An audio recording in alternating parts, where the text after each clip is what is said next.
చిత్ర పరిశ్రమలో రాజమౌళి తర్వాత అపజయం ఎరగని డైరెక్టర్గా తనకంటూ ప్రత్యేక పేరు సంపాదించుకున్నారు అనిల్ రావిపూడి.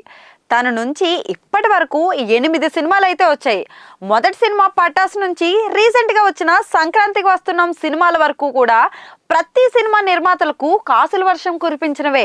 వెంకీ అనిల్ కలయికతో వచ్చిన F2, F3 బ్లాక్ బస్టర్ అయిన నేపథ్యంలో సంక్రాంతికి వస్తున్నాం సినిమాపై ముందు నుంచి కూడా ఎక్కువ అంచనాలే ఉన్నాయి.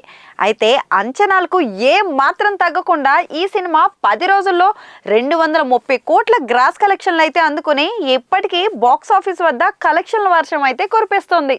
రిలీజ్ అయిన సెకండ్ వీక్ లో కూడా సంక్రాంతికి వస్తున్నాం నుంచి మంచి ఆక్యుపెన్సీలు దక్కుతుండడంతో చిత్ర యూనిట్ ప్రమోషన్స్ ను ఇంకా కొనసాగిస్తూనే ఉంది.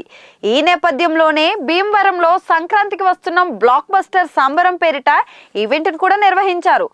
ఇక ఈవెంట్ కు చిత్ర నటీనటులతో పాటుగా స్థానిక రాజకీయ ప్రముఖులు కూడా హాజరయ్యారు.